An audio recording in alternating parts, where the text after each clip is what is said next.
નમસ્કાર વિદ્યાર્થી મિત્રો, ઓનલાઈન એજ્યુકેશનના અંદર આપ સર્વેનું સ્વાગત છે. વિદ્યાર્થી મિત્રો, આપણે ધોરણ 9 વિષય વિજ્ઞાન, જેમાં ચેપ્ટર નંબર 8 ગતિ, જેનો આપણે અભ્યાસ કરી રહ્યા હતા.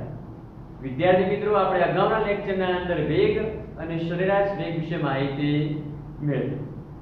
હવે વિદ્યાર્થી મિત્રો, આજના લેક્ચરના અંદર આપણે આગળ વધીએ, જેના અંદર આપણને પ્રવૃત્તિ આપેલી છે કે જે પ્રવૃત્તિ જે છે એના અંદર આપણે એવું કીધેલું છે કે જો કોઈ વિદ્યાર્થી છે, એટલે કે ધારો કે તમે છો, તમે તમારા ઘરેથી શાળા સુધી પહોંચો છો, એ દરમિયાન તમારે સમય નોંધવાનો છે.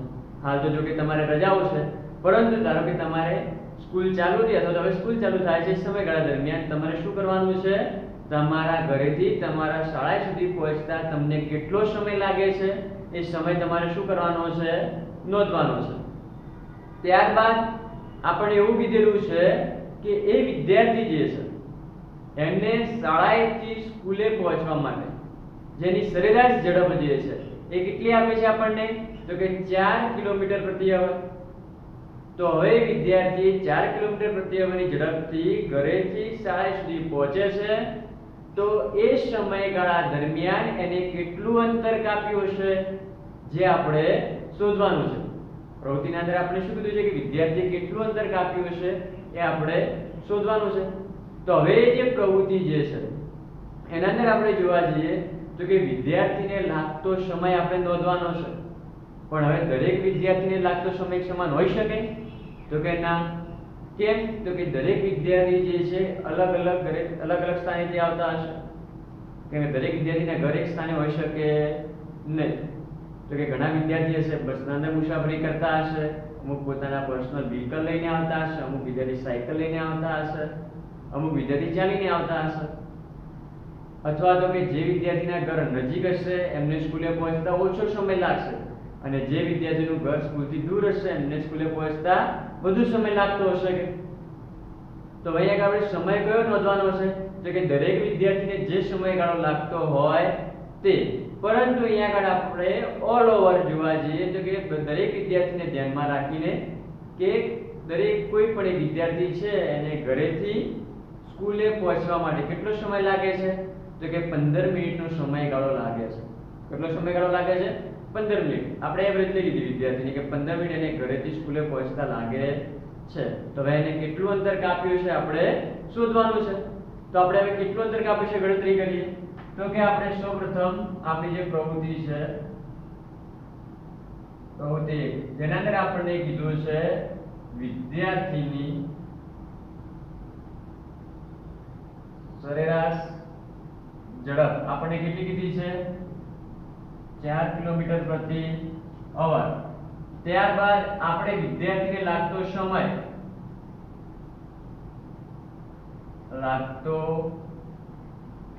આપણે નક્કી કર્યો છે. અહીંયા કેટલો લીધો આપણે? 15 મિનિટ. કેટલો લીધો? 15 મિનિટ. તથા વિદ્યાર્થીએ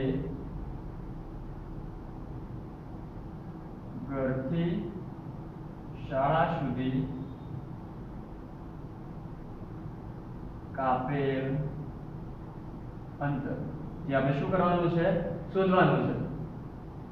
તો અહીંયા આગળ વિદ્યાર્થીએ કાપેલું અંતર આપણે શોધવાનું છે. વિદ્યાર્થીની સરેરાશ ઝડપ આપેલી છે. વિદ્યાર્થીને લાગતો કુલ સમય જે આપણે લીધો છે કેટલો છે? 15 મિનિટ લીધેલો છે. તો વિદ્યાર્થીએ કાપેલું કુલ અંતર આપણે શોધવાનું છે. તો આપણે અહીંયા આગળ ગણતરી કરી શકીએ? તો કે હા, ગણતરી કરી શકીએ. કેવી રીતે? તો કે આપણે સરેરાશ ઝડપ અને સમય આપેલો છે, તો તેના આધારે આપણે શું કરી શકીએ?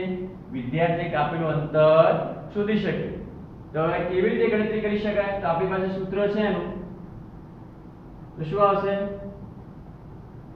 સરેરાશ ઝડપ બરાબર શું આવે? કાપેલું કુલ અંતર ભાગ્યા લાગતો કુલ સમય. હવે અહીંયા આપણે કુલ અંતર શોધવાનું છે. તો શું આવે? તો કે કુલ અંતર બરાબર, તો કે સમય બરાબરની સામે સાઈડ જતો રહેશે, ભાગાકારમાં હશે તો સામે ગુણાકારમાં જશે. તો શું આવશે? સરેરાશ ઝડપ ગુણ્યા કુલ સમય. સરેરાશ ઝડપ ગુણ્યા કુલ સમય જે આપણું સૂત્ર થઈ ગયું. હવે આપણી પાસે સરેરાશ ઝડપ અને કુલ સમય બંનેની કિંમત છે અને મેળવી શકીએ, પરંતુ ખાસ ધ્યાનમાં રાખવાનું કે કિંમત મેળવો છો તમે સૂત્રના અંદર એનું વેલ્યુ મેળવો છો એ સમય ખાસ જોવાનું કે બંને જે વેલ્યુ જે છે એના એકમો એક સમાન છે કે નહીં. તો અહીંયા આગળ તમે જુઓ છો તો કે સરેરાશ ઝડપ જે છે એનો SI એકમ એટલે કે એનો એકમ કયો છે કિલોમીટર પ્રતિ અવર છે અને સમયનો એકમ કેવો છે મિનિટ. એટલે કે અહીંયા આગળ સમય કલાકમાં આપ્યો છે, અહીંયા આગળ સમય શામાં છે મિનિટમાં છે. તો અહીંયા આપણે શું કરવું પડે કે દાખલાના અંદર ગણતરી કરો છો સમય એ દરમિયાન બંનેના એકમો કેવા હોવા જોઈએ સમાન હોવા જોઈએ. તો હવે શું કરવું પડે અહીંયા આગળ તો કે કાં તો બંને એકમને કાં તો મિનિટને કલાકમાં ફેરવો અથવા કલાકને મિનિટમાં ફેરવો અથવા તો એવી રીતે ગણતરી કરો કે બંને એક જ એકમમાં ફેરવાઈ જાય. બરોબર છે. તો હવે શું કરીએ આપણે તો કે જે સરેરાશ ઝડપ જે છે એ આપણે કિલોમીટર પ્રતિ અવરમાં છે એટલે શું કરીએ આપણે તો કે મીટર પ્રતિ સેકન્ડમાં ફેરવી દઈએ. તો સરેરાશ ઝડપ જે છે એ કેટલી છે 4 કિલોમીટર પ્રતિ અવર ને આપણને ખબર છે કે કિલોમીટર પ્રતિ અવરને જો મીટર પ્રતિ સેકન્ડમાં ફેરવવા હોય તો કેટલા વડે ગુણવા પડે તો કે 5/18 તો કે 4 ગુણ્યા 5/18 તો કેટલો જવાબ આવશે આપણો 20/18 મીટર પ્રતિ સેકન્ડ. તો કે સરેરાશ ઝડપ મીટર પ્રતિ સેકન્ડમાં મળી ગયા આપણને. તો હવે મિનિટ જે છે એને પણ આપણે શું કરીએ સેકન્ડમાં ફેરવવી પડશે. તો સમય શું આવશે કેટલો છે 15 મિનિટ અને આપણને ખબર છે 1 મિનિટ બરાબર કેટલી સેકન્ડ થાય 60 સેકન્ડ. તો 15 મિનિટ બરાબર કેટલી તો કે 15 ગુણ્યા 60 જે આવશે કેટલો આવશે આપણો જવાબ 900 સેકન્ડ. તો 15 મિનિટ હતી એની સેકન્ડ કેટલી થઈ ગઈ 900 સેકન્ડ થઈ ગઈ. તો હવે આ બંને કિંમત જે છે સરેરાશ ઝડપ અને સમય એના દ્વારા તમે જુઓ છો તો સમય છે સેકન્ડમાં છે ને આમાં પણ સમય શામાં છે સેકન્ડમાં છે. તો કે બંનેના એકમો કેવા થઈ ગયા છે સમાન થઈ ગયા. તો હવે કિંમતો આપણે સૂત્રના અંદર મૂકી શકીએ. તો હવે શું આવશે સરેરાશ ઝડપની કિંમત કેટલી છે કે 20/18 અને સમય કેટલો છે કુલ સમય 900. તો કેટલો જવાબ આવશે તો કે તમે એનું સાદુરૂપ આપશો કે 20 ગુણ્યા 900 ભાગ્યા 18 તો તારે કેટલા આવશે 50. કેટલા થશે 50 ગુણ્યા 20 તેનો જવાબ કેટલો આવશે તો કે 1000 મીટર.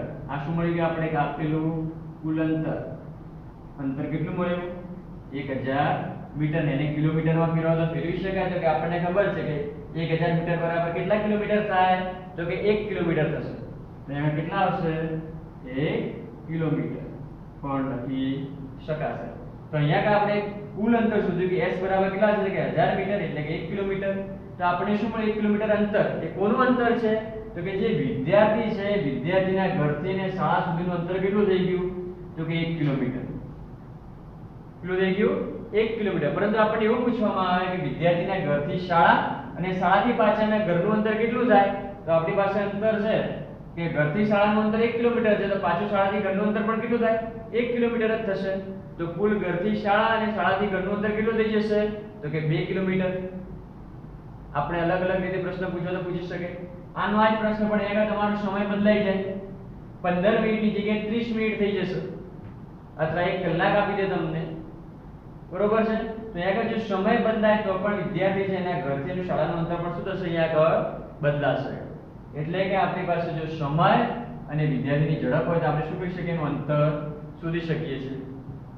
એટલે કે સરેરાશ ઝડપ અથવા ઝડપનું સૂત્ર હોય તેના અંદર કોઈ પણ બે વેલ્યુ આપણને આપેલી હોય તો ત્રીજી વેલ્યુ આપણે શોધી શકીએ છીએ. ત્યારબાદ એક બીજી પ્રવૃત્તિ આપેલી છે ને પ્રવૃત્તિથી તમે પરિચિત હશો કે તમે ચોમાસા દરમિયાન જુઓ છો તો કે આકાશમાં તમને વીજળી થતી જોવા મળે છે, વાદળોનો ગડગડાટ સાંભળવા મળે છે. તો હવે તમે જુઓ છો તો કે વીજળી પણ થાય છે, વાદળોનો ગડગડાટ પણ થાય છે. તો એ બંનેમાંથી સૌપ્રથમ તમે અવાજને સાંભળો છો કે વીજળી જુઓ છો એ આપણે નક્કી કરવાનું છે.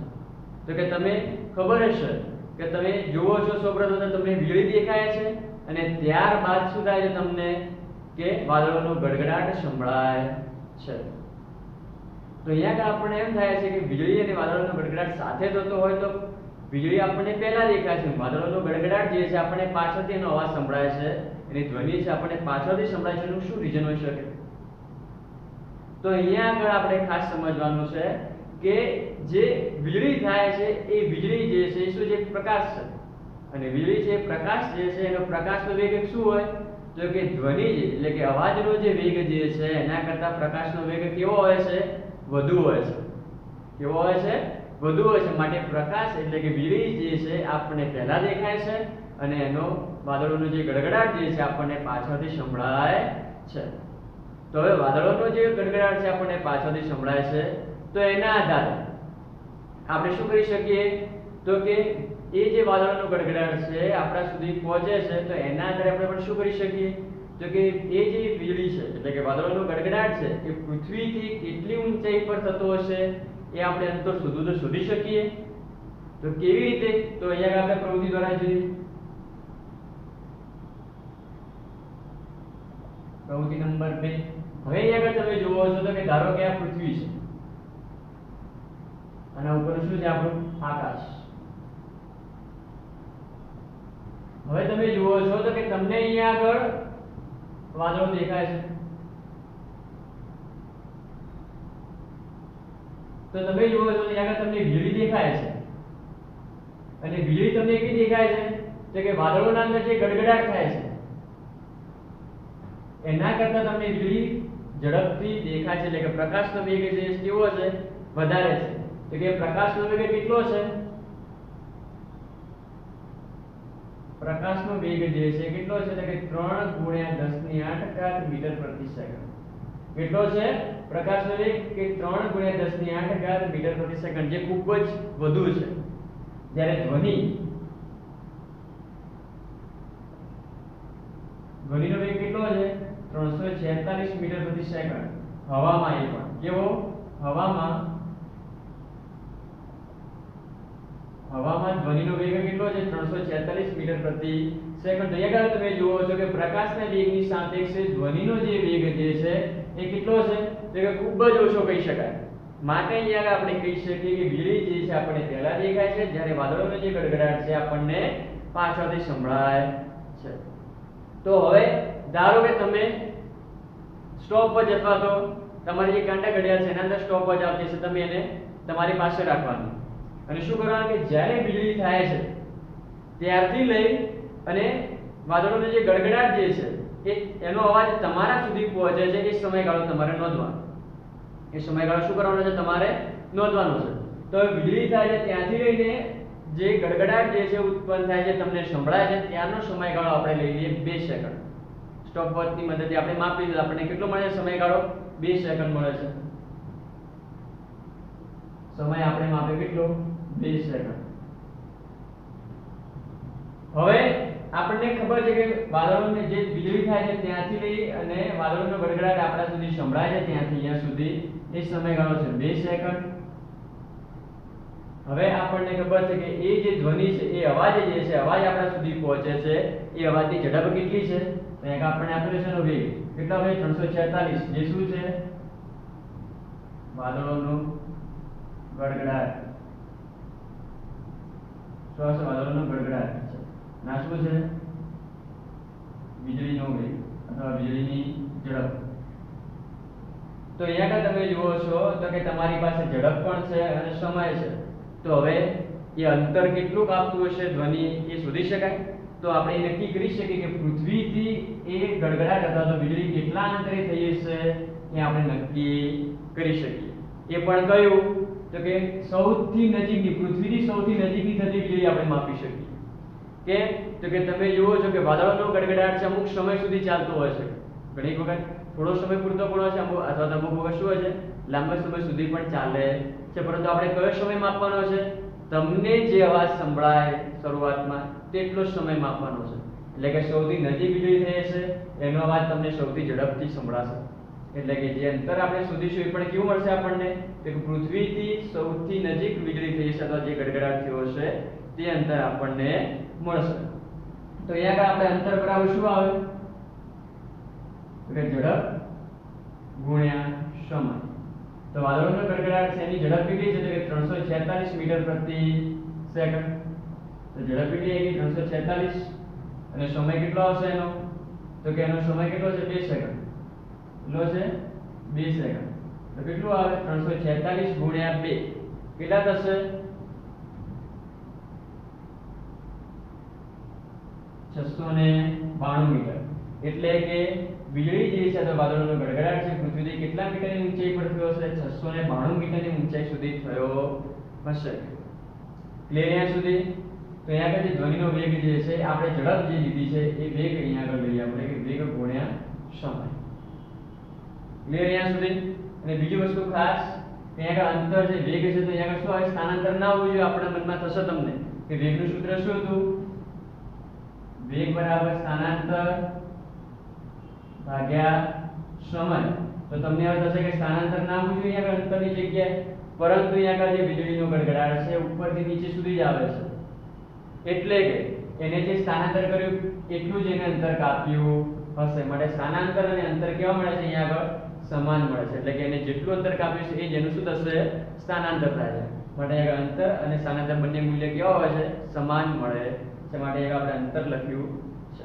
તો કે અંતર બરાબર શું છે વેગ ગુણ્યા સમય। તો કે 346 ગુણ્યા 2 સેકન્ડ તો કેટલા છે 692 મીટરની ઊંચાઈ સુધી વીજળીનો ગડગડાટ થયો હશે। તો અહીંયા આગળ જે પ્રવૃત્તિ જે છે આપણે એક્ઝામ્પલ સ્વરૂપે આપણે અહીંયા આગળ પૂછવું હોય તો પણ પૂછી શકે છે। તો અહીંયા આગળ એક્ઝામ્પલ છે તમે તમારી નોટબુકના અંદર નોંધી લેશો।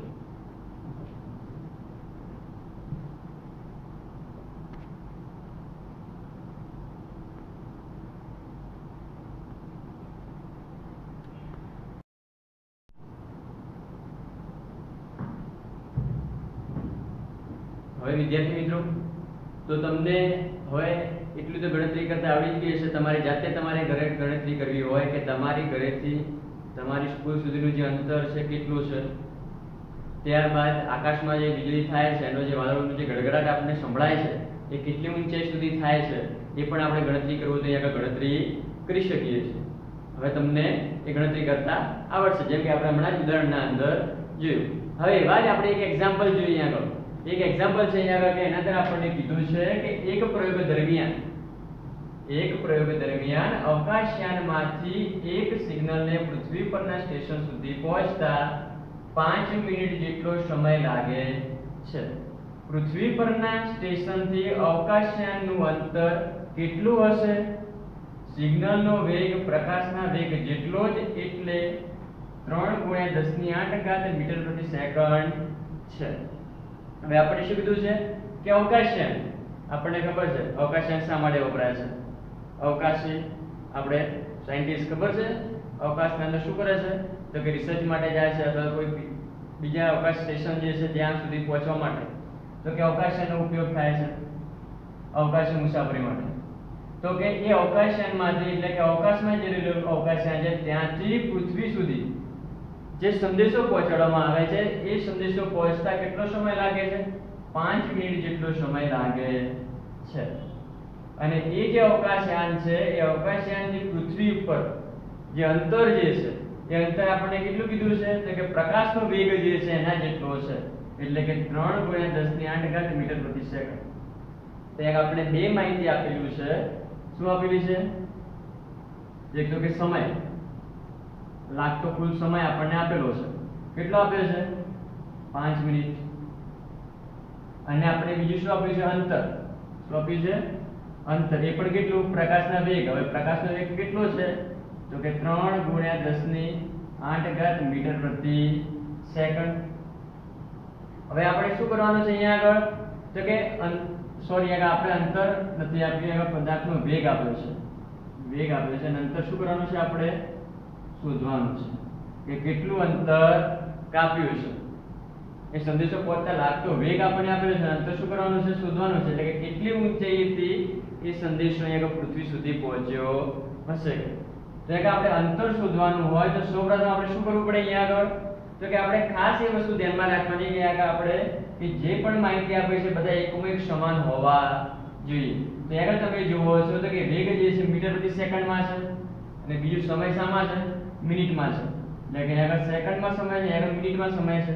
તો શું કરવું પડે તો કાં તો મિનિટને સેકન્ડમાં તો સેકન્ડને મિનિટમાં, તો આપણે શું કરીશું સરળતા ખાતર તો કે મિનિટને સેકન્ડમાં ફેરવીશું। તો કે 1 મિનિટ બરાબર 60 સેકન્ડ, તો કે 5 મિનિટ બરાબર કેટલી તો કેટલા થાય 5 × 60 તો કેટલા આવશે 360 સેકન્ડ. બીજું છે કે આપણે વેગનું સૂત્ર છે તો આપણે કીધું કે વેગનું સૂત્ર શું આવે છે? સ્થાનાંતર ભાગ્યા સમય. પણ અહીંયા આપણે અંતર શોધવાનું કીધું છે તો પણ અહીંયા ખાસ ધ્યાનમાં રાખવાનું કે ધારો કે આ અવકાશયાન ને આ પૃથ્વી છે. આ શું છે? અવકાશયાન ને આ પૃથ્વી. હવે ત્યાંથી સંદેશો પૃથ્વી સુધી પહોંચે છે તો એને કરેલું સ્થાનાંતર કેટલું? તો કે અંતિમ સ્થાન માઈનસ પ્રારંભિક સ્થાન. અને પદાર્થે કાપેલું અંતર તો કે આના જેટલું જ થશે. એટલે કે સ્થાનાંતર અને અંતરના બંનેના મૂલ્ય કેવા મળે છે? આપણને સમાન જ મળે છે. માટે સ્થાનાંતર અથવા તો અંતર બંને કેવા હશે? સમાન જ મળશે અહીંયા અથવા તો સ્થાનાંતર બંને કેવા હોય? સરખા જ થાય છે. તો અહીંયા શું લખી શકાય? તો કે વેગ બરાબર અંતર ભાગ્યા સમય અથવા તો શું આવે અહીંયા આગળ? સ્થાનાંતર. પણ સ્થાનાંતર એ પણ કેવું છે? અંતર જેટલું જ છે. હવે આપણે અંતર શોધવાનું છે તો શું થાય? સમય ગુણાકારમાં આવશે તો શું થશે? અંતર બરાબર વેગ ગુણ્યા સમય. તો વેગ કેટલો છે? તો કે વેગ 3 ગુણ્યા 10 ની 8 ઘાત ગુણ્યા સમય. સમય કેટલો છે? તો કે 300 સેકન્ડ. તો કેટલા આવશે? 300 ગુણ્યા 3 એટલે 900 ગુણ્યા 10 ની 8 ઘાત મીટર પર સોરી શું આવશે અહીંયા આગળ? તો કે મીટર. તો આવશે અંતર મીટરમાં આવશે. તો આપણને શું મળી ગયું? અંતર મળ્યું. તો કે કેટલું અંતર હશે? અવકાશયાન અને પૃથ્વી સુધીનું અંતર કેટલું છે? તો કે 900 ગુણ્યા 10 ની 8 ઘાત મીટર જેટલું છે. અથવા તો આને બીજી રીતે પણ લખો તો લખી શકાય. તો શું આવશે? 9 ગુણ્યા 10 ની 10 ઘાત મીટર. તો કે અહીંયા જેમ સંખ્યા નાની થશે ને ઘાતમાં શું થશે? વધારો થાય છે. તો અહીંયા અવકાશયાન અને પૃથ્વી વચ્ચેનું અંતર કેટલું છે? તો કે 900 ગુણ્યા 10 ની 8 ઘાત અથવા તો 9 ગુણ્યા 10 ની 10 ઘાત મીટર જેટલું થશે. તો અહીંયા આપણે શું કર્યું? તો કે અંતર શોધ્યું. ત્યારબાદ બીજો એક એક્ઝામ્પલ છે કે જેના અંદર જોઈએ આપણે શું કીધું છે? ઉષા 900 મીટર લંબાઈના 900 મીટર લંબાઈના એક સ્વિમિંગ પૂલમાં તરે છે. તે સ્વિમિંગ પૂલના એક છેડાથી બીજા છેડા સુધી તથા તે જ માર્ગ પર પાછા ફરતા 180 મીટરનું અંતર કાપે છે. તે અંતર 1 મિનિટમાં પૂરું કરે છે. અને 180 મીટર જે અંતર છે કેવું છે? 1 મિનિટમાં પૂરું કરે છે. ઉષાની સરેરાશ ઝડપ અને એનો સરેરાશ વેગ શોધો. તો હવે આપણે શું કીધું છે કે ઉષા જે છે એ શું કરે છે? એક સ્વિમિંગ પૂલ છે. ધારો કે આ સ્વિમિંગ પૂલ છે. આનો એક છેડો એ છેડો જેનું નામ આપી દઈએ A અને બીજો છેડોનું નામ B. હવે ઉષા જે છે 90 મીટર લંબાઈ એટલે કે એ જે સ્વિમિંગ પૂલ છે એની લંબાઈ કેટલી છે? 90 મીટર. તો કે A છેડાથી B છેડા સુધી પહોંચે છે અને B છેડાથી A છેડા સુધી પાછી આવે છે. તો શું થાય છે? અહીંયાથી પાછી A છેડા સુધી પહોંચે છે. તો એને કુલ કેટલું અંતર કાપ્યું હશે? તો કે કુલ 180 મીટર અંતર થઈ જશે. A થી B 90 અને પાછા B થી એટલે 90 મીટર બીજું એટલે 90 કેટલા થઈ જશે? 180 મીટર. તો આપણે કીધું છે કે એને પાછા પડતા કુલ કેટલું? 180 મીટર અંતર કાપેલ છે. તો એને કાપેલું કુલ અંતર આપણને આપેલું છે. કુલ અંતર કેટલું આપે છે આપણને? 180 મીટર. બીજું કીધું છે એ અંતર 180 મીટર અંતર એને કાપવા માટે એટલે કે A થી B અને B થી A અને પાછો આવવા માટે કેટલો સમય લાગે છે? 1 મિનિટ. સમય કેટલો છે? 1 મિનિટ. તો કે કુલ સમય કેટલો છે? 1 મિનિટ. તો મિનિટ જે છે એના અંદર SI એકમ બંનેના સરખા હોવા જોઈએ. તો કે મીટર છે તો આનું શું હોવું જોઈએ? સેકન્ડ હોવો જોઈએ. 1 મિનિટ પર કેટલી સેકન્ડ થશે? 60 સેકન્ડ. ક્લિયર? તો હવે જો બંનેના SI એકમો પણ સમાન છે, અંતર અને સમય આપેલો છે, તો આપણે શું શોધવાનું છે? સરેરાશ ઝડપ. તો હવે સરેરાશ ઝડપ શોધવી હોય તો શું જોઈએ? તો કે કાપેલું કુલ અંતર ભાગ્યા લાગતો કુલ સમય. તો કે બંને આપણી પાસે છે તો હવે શું આવશે? સરેરાશ ઝડપ બરાબર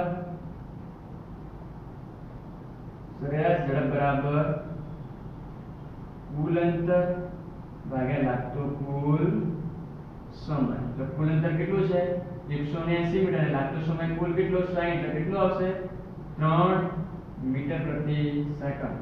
તો હવે જે ઉષા જે છે એ સ્વિમિંગ પૂલમાં જે તરે છે એની સરેરાશ ઝડપ કેટલી છે? તો કે 3 મીટર પ્રતિ સેકન્ડ છે. હવે ત્યારબાદ એનો સરેરાશ વેગ. તો સરેરાશ વેગમાં શું આવશે? તો કે સ્થાનાંતર સ્થાનાંતર ભાગ્યા કુલ સમય શું આવશે સ્થાનાંતર ભાગ્યા કુલ સમય હવે સ્થાનાંતર જે છે કેટલું કરે છે ઉષ્યા એ આપણે શોધવું પડે તો સ્થાનાંતર કેટલું કરે છે જો તો કે સ્થાનાંતર શોધવા માટેનું સૂત્ર તો આપણી પાસે પ્રારંભિક સ્થાન અંતિમ સ્થાન માઈનસ પ્રારંભિક સ્થાન તો શું આવશે અહીંયા આગળ તો કે એ સ્થાનેથી ગતિની શરૂઆત કરતી બી સ્થાને પહોંચતી હતી અને બી સ્થાનેથી પાછી એ સ્થાને આવતી હતી એટલે કે ઉષ્મા જે છે એનું પ્રારંભિક સ્થાન પણ એ સ્થાન હતું અને અંતિમ સ્થાન પણ શું છે એ સ્થાન જ છે અને આપણને ખબર છે કે જો અંતિમ સ્થાન અને પ્રારંભિક સ્થાન એક જ હોય તો એનું સ્થાનાંતર કેવું આવે તો કે 0 મળે છે તો શું આવશે અહીંયા આગળ અહીં અંતિમ સ્થાન અને પ્રારંભિક સ્થાન એક જ હોવાથી સ્થાનાંતર શું મળે છે શૂન્ય મળે છે શું મળે છે શૂન્ય મળે છે તો સ્થાનાંતર બરાબર શું હશે શૂન્ય કુલ સમય કેટલો છે તો કે 60 અને જવાબ શું આવશે આપણો 0 આવશે તો સરેરાશ વેગ શું મળે છે આપણને 0 મળે છે તો અહીંયા આગળ આ જે એક્ઝામ્પલ છે વિદ્યાર્થી મિત્રો તમે તમારી નોટબુકના અંદર નોંધી લેશો ઓકે થેન્ક યુ